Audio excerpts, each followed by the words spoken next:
The sky over Dover, the day the machines awoke, July 10th, 1940, 04:37 a.m.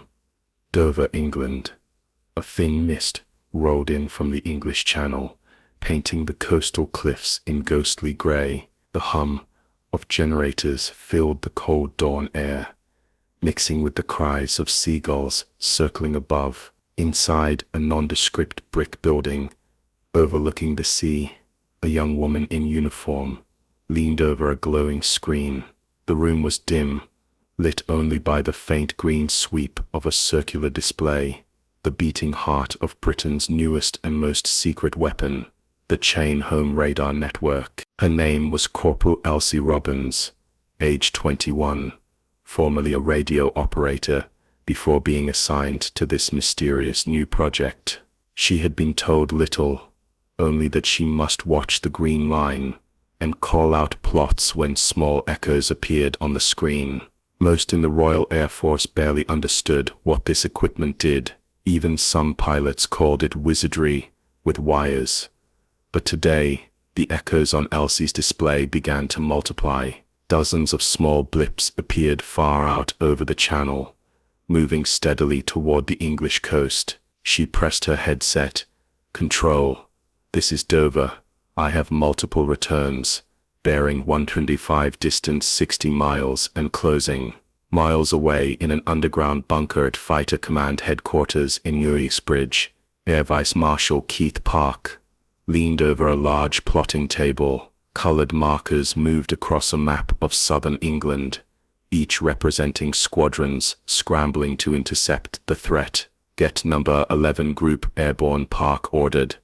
"Tell Biggin Hill and Tangmere to launch immediately." Moments later, the roar of Spitfire and Hurricane engines shattered the quiet morning.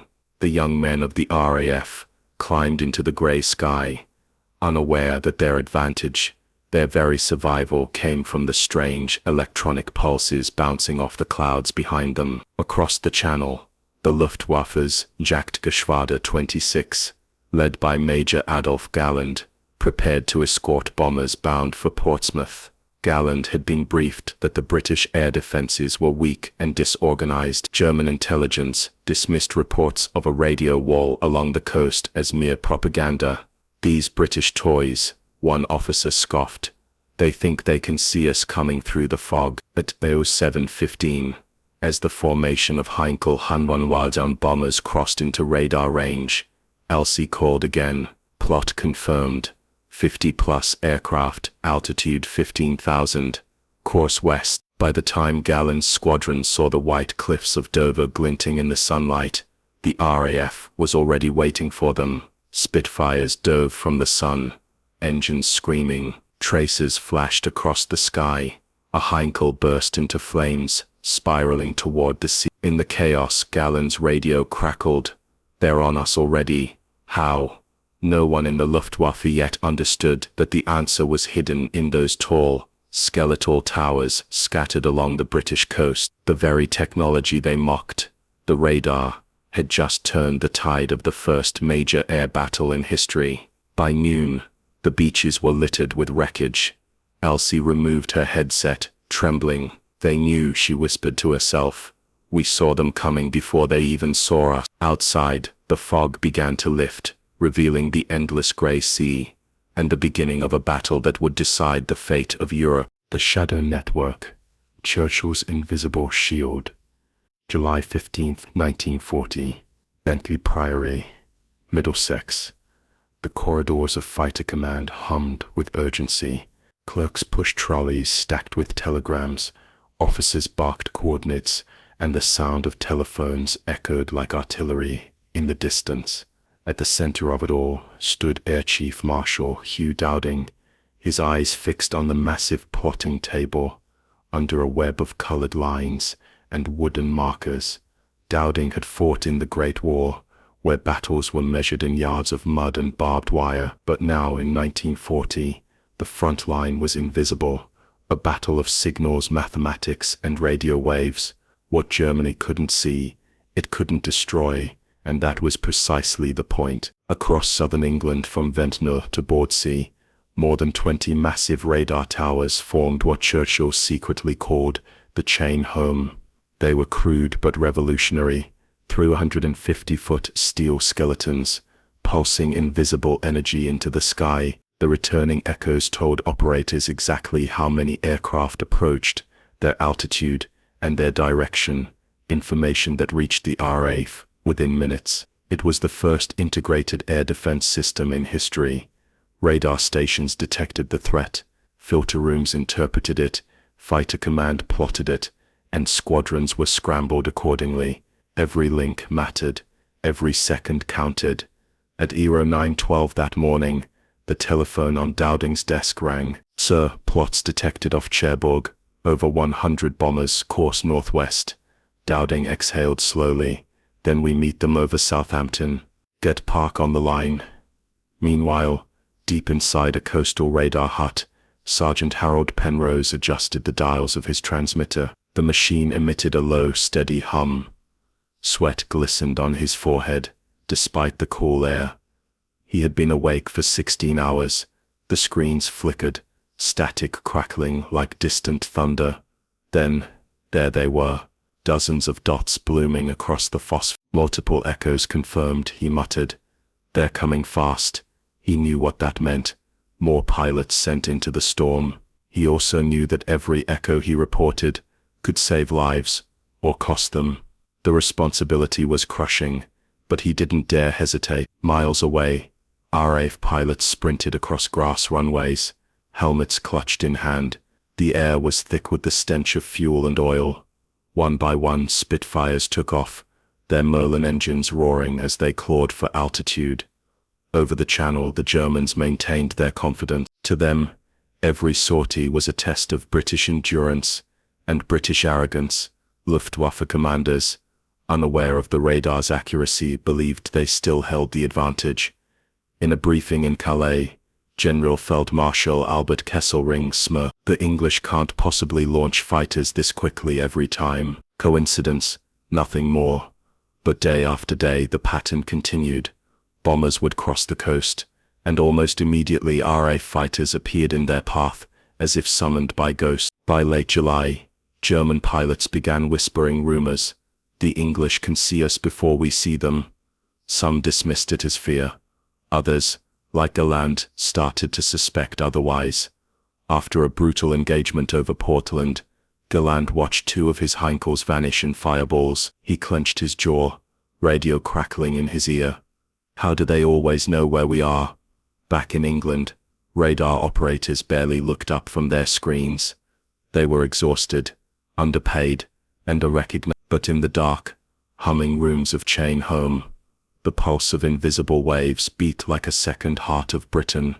Quiet, relentless, and unseen. Outside, the summer sky burned with contrails and smoke. The war in the air had only just begun. The Blitz begins. The radar war turns deadly.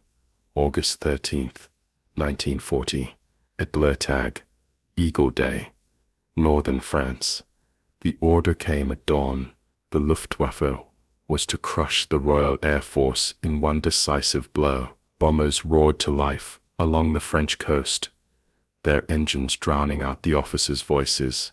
Mechanics ducked beneath wings as waves of Dornier der 2-17s, Heinkel in 11s, and Messerschmitt Bikers 9s lined up in perfect formation. The air stank of fuel and metal. In the control tower, General Feldmarschall Kesselring gave a rare smile. "By nightfall, England's airfields will be ashes," he said. Their radar towers mere skeletons.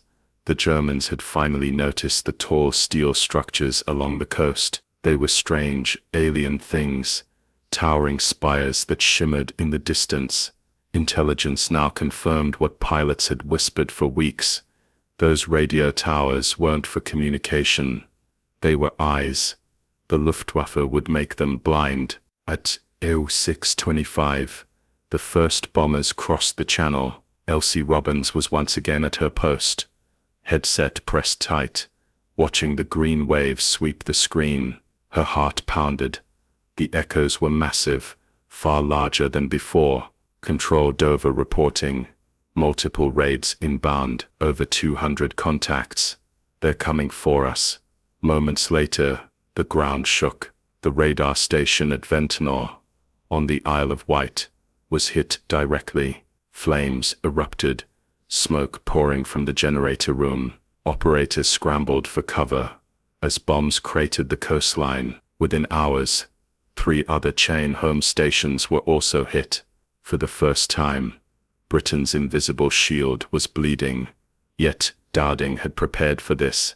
Every radar tower had been designed to be redundant and repairable. Within hours, crews were welding cables, replacing antennas, rerouting power through underground lines. Some stations were back online before nightfall. Still, the Luftwaffe believed the job was done. That night, in a candlelit headquarters in Pas de Calais, Kesselring raised his glass. The English radar is finished. Tomorrow, we finish their air force. But across the channel, in dark, smoke-filled rooms, the radars pulsed back to life, one by one. By morning, new echoes appeared on the screens. The RAF knew exactly when the next German raids were coming. August 15th became one of the bloodiest days of the air war. Over 1,700 German aircraft took to the skies. The RAF met them with barely 600 fighters. Yet the advantage of forewarning changed everything. Above the countryside, the air turned into chaos. Hurricanes tore through bomber formations. Messerschmitts dived in defense, their engines screaming. The sky was littered with falling debris, parachutes, and fire. At 18,000 feet, Flight Lieutenant Douglas Bader, flying a Spitfire, banked hard toward a group of Heinkels. His voice crackled through the radio. "Tally-ho, let's send them back to Berlin." Tracer rounds arced across the clouds. A bomber exploded, scattering debris that rained down on English fields. In the aftermath, Galland wrote in his logbook, "They are always there, always waiting. It is as if they know our thoughts." Back in Uxbridge, Dowding studied the reports. His voice was calm, almost reverent. "Gentlemen," he said to his officers, "today we did not fight with numbers or strength. We fought with foresight." As night fell, the lights of London were dimmed under blackout orders. Above the silence, only the faint hum of radar transmitters could be heard, sweeping the horizon, waiting for the next attack. The war in the air had become not just a test of courage, but of science, and Britain, against all odds, was holding the line. The turning point, when silence became Britain's greatest weapon. August 24th, 1940, 23:47 p.m. London. The sky was black, veiled by smoke and haze. Sirens wailed across the city as families rushed into underground shelters, clutching children and photographs. The first bombs of the Blitz fell that night, a terrifying storm of fire and iron. The Luftwaffe had shifted its focus from radar towers and airfields to the heart of London itself. In the dim light of a bunker beneath Bentley Priory, Air Chief Marshal Dowding stood motionless. As reports came in over the telegraph lines, the Germans were no longer targeting radar. They thought the system destroyed. What they didn't realize was that by turning their attention to cities, they had made the most critical mistake of the entire campaign. Dowding exhaled and murmured, "They've given us time." Outside, while London burned, radar stations quietly expanded and strengthened. New transmitters were installed, more operators trained. Every destroyed cable was replaced by 2. The chain home network became faster, sharper, nearly impossible to blind again. Meanwhile, at RAF Fighter Command, the radar data was being refined into something unprecedented: real-time battle coordination. For the first time in military history, the position of every enemy aircraft could be tracked and predicted before it arrived. At 06:10 the next morning, a new alert came through. Elsie Robbins, exhausted and trembling from lack of sleep, leaned into her console. Control. This is Dover. Large raid forming near Kelly. 100+ aircraft. Altitude 20,000. Heading north. Within minutes, Spitfires were airborne from Biggin Hill and Hornchurch. The pilots didn't know how they always seemed to arrive in the right place. Only that the timing was uncanny. Above the clouds, squadron leader John "Johnny" Kent led his formation into the rising sun. He glanced at the horizon, then froze. Bandits. 11 o'clock high. Just where they said they'd be. Dogfights erupted in the clear morning air. Tracers streaked between silver wings. Hurricanes banked through the smoke trails of falling bombers. Below, on radar screens, glowing faintly in darkened rooms, operators whispered updates. They're breaking north. Our boys are on them. Contact lost. Good kill. Back in France, disbelief spread through the German command. Reconnaissance photographs showed the radar towers still standing tall, cables intact, signals active. The radio wall they had dismissed was not only alive, it was stronger than ever. Garland slammed his fist on the map table. Every time we go, they're waiting. How? No one could answer him. By early September, the Luftwaffe was losing twice as many planes as the RAF. The numbers defied logic. In Berlin, Hermann Goering raged during briefings, accusing his officers of incompetence, yet no strategy seemed to break the British defense. What he didn't know was that Britain's victory was hidden in silence, in the hum of radar transmitters, in the quiet concentration of women like Elsie, and in the discipline of commanders who never revealed their secret. As the bombs continued to fall over London, something profound began to shift. The German pilots, once confident and superior, now flew with unease, scanning the clouds, sensing unseen eyes watching them from the shore. And when Churchill addressed the nation, his words carried the weight of both defiance and mystery. The few were also the unseen watchers, the operators, the engineers, and the scientists who turned invisible waves into a weapon that saved a nation. The radar, mocked, doubted, nearly forgotten, had become the shield of Britain, and for the first time, the world had witnessed a new kind of war, one fought not only with steel and fire, but with knowledge, timing and light, drawn from the unseen air itself. Echoes in the sky. The secret that won the war. September 15th, 1940, 11:02 a.m. Over the Thames estuary, the sky trembled with the roar of hundreds of engines. Waves of Dornier and Heinkel bombers pushed toward London, their escort of Messerschmitt, DAF, 10 the lines glinting like silver arrows in the sun. It was to be the final assault, the day Hitler expected to crush Britain's last defense. But unseen to the pilots high above, deep beneath the ground at Fighter Command Headquarters, the real battle had already begun. The circular plotting table was alive with motion, colored markers sliding across a vast map of southern England. Each represented squadrons, their positions updated by voices relaying radar data, faster than any human could once imagine. Elsie Robbins' voice came through the static. Raid approaching Central Sector range 30 miles. Angels 20.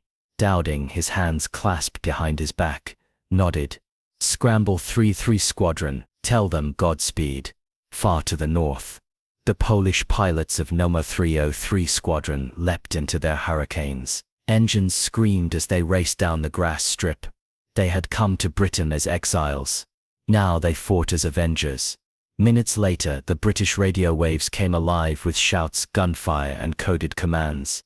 Contact. Bombers sighted. Tally-ho. They're breaking formation. Above the Thames, the air was chaos. Hundreds of aircraft weaving and diving. Contrails slicing through the blue.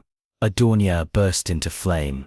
A Spitfire spiraled, trailing smoke.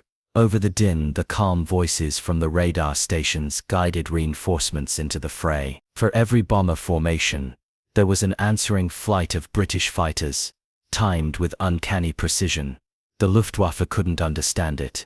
To them, it was as if the British knew their routes, altitudes and targets before they even crossed the sea.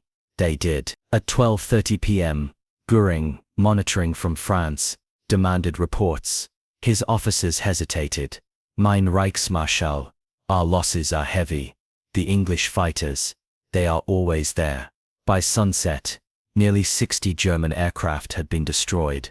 The RAF lost only half that number. For the first time since the invasion began, the tide had turned decisively. That evening, Churchill visited the underground bunker at Uxbridge. The air was heavy with the scent of oil and sweat, the walls vibrating from distant explosions. He looked around at the weary faces, operators, engineers, pilots, and asked softly, "How many were up today?" 15 squadrons, sir," an officer replied. Churchill nodded, eyes glinting. "And we held," Dowding answered with quiet pride. "Yes, Prime Minister." The line held. Churchill turned toward the radar display, its sweeping green light still turning, steady and faithful. He placed a hand on the console. "Then this light," he murmured, "is the light of our salvation." Outside, the last echoes of battle faded over the sea. The radar operators remained at their posts, eyes fixed on the endless rotation of the beam. Each pulse, a heartbeat of defiance. In Berlin, Hitler postponed Operation Sea Lion, the planned invasion of Britain. The Luftwaffe had failed to gain control of the skies. The island would not fall, and so, a handful of scientists, engineers, and women staring into glowing screens, had changed the course of history. The radar, once dismissed as folly, had become the silent guardian of an empire. Its green glow still lingered long after the war, echoing through every technological leap that followed. The dawn of electronic warfare, satellites, modern flight. But in 1940, for a small island standing alone against tyranny, it meant only one thing: Britain lived because it could see in the dark. And the men who had laughed at those strange towers by the sea never laughed again.